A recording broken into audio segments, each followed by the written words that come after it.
another one-on-one. This one on dealing with setbacks. I'm Jerry Hancock from Men in Balance.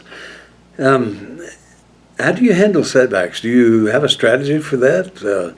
When a speed bump comes along that you hadn't anticipated, how do you deal with that? Do you have a process that gets you through it and makes you feel good about the way you handle it?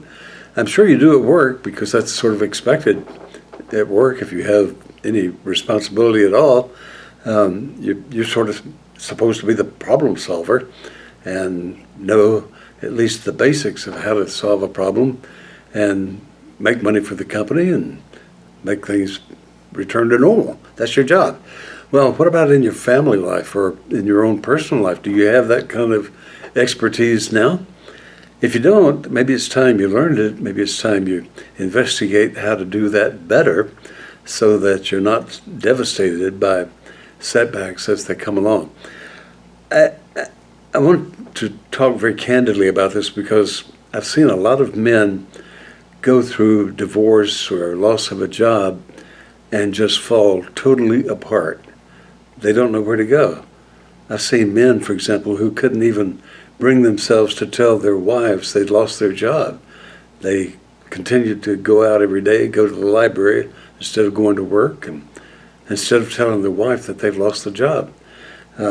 It's tough to deal with a setback, especially one like losing a job, and also in divorce situations. How do you handle that? I mean, if you've been through a divorce and did it successfully, well, more power to you. But if you did not, if it devastated you, if it caused problems at work or caused you to doubt your own capabilities and those kind of things, wouldn't you like to do better at that? Wouldn't you like to help your sons and daughters do better at that in the future? Wouldn't you like to believe that there's a strategy out there for handling this better?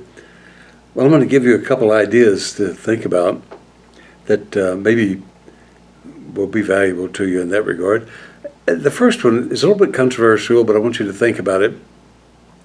I believe that when you have a setback of any type, you need to have something of substance to fall back on. And I'm not talking about financially. I'm talking about mental energy. I'm talking about moral stamina. I'm talking about character, whatever you want to call it. But something that you call on, that's deep inside you, that gets you through that situation. People who've been in combat know what I'm talking about because they've had to pull that out of themselves at times when they didn't really know where it was going to come from. But sometimes daily conflicts and daily speed bumps cause us to have to pull that out of ourselves too. And if we don't have something to pull from, it can leave us feeling pretty empty and not necessarily handling the conflict appropriately. So I think the answer to that question is your spiritual side. What is it about your spiritual side that gives you strength to get through tough times? And I'm not talking about religion. Of course, that's important. If you have a strong faith life, that's important. That'll certainly be of value. But I'm talking about something that's maybe even deeper than that, that's spiritual in nature, that capitalizes on what you are all about yourself, that you can't get rid of, something that is so much a part of you that it's like your shadow. It's just always there. I've had men tell me they feel so empty, they feel so lonesome, they feel so alone in the world that they don't have anything to get them through tough times.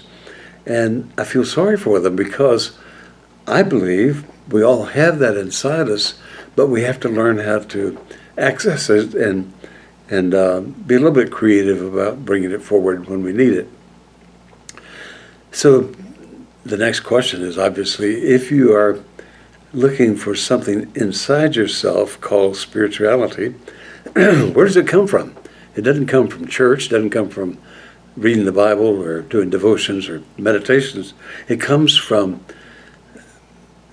looking outside yourself.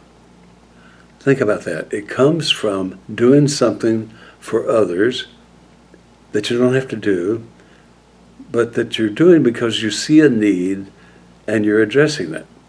Now, that can be as simple as helping your neighbor change a tire, or it can be as complicated as helping someone work out a strategy for getting themselves out of bankruptcy, or helping an alcoholic get sober. Those are all those kind of things. And it might even involve working in a food bank or a men's shelter or something like that.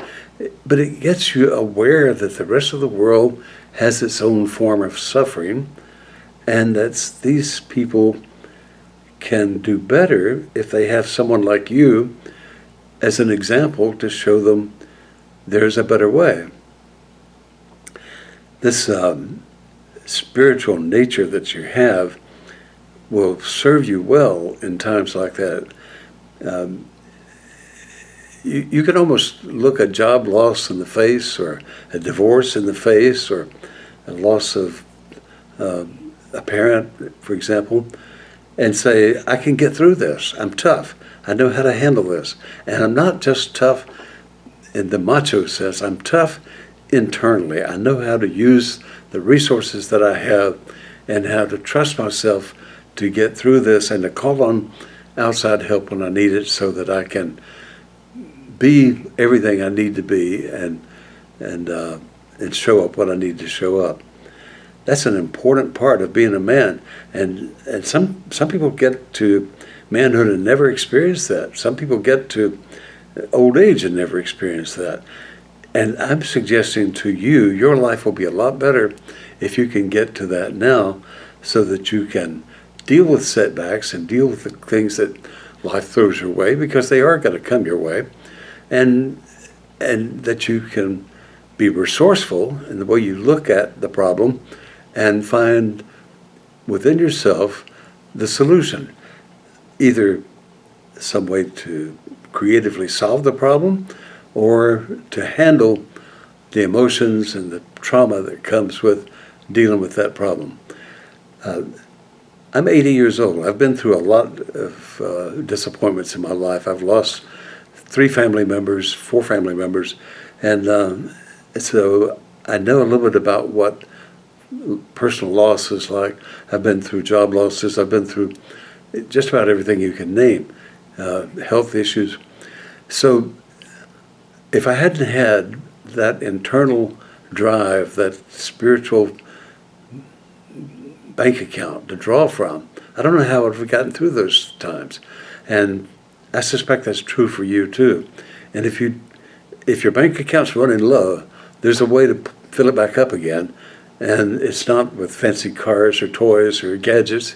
It's with doing things to help others, so that you become something that you know that you trust and are proud of.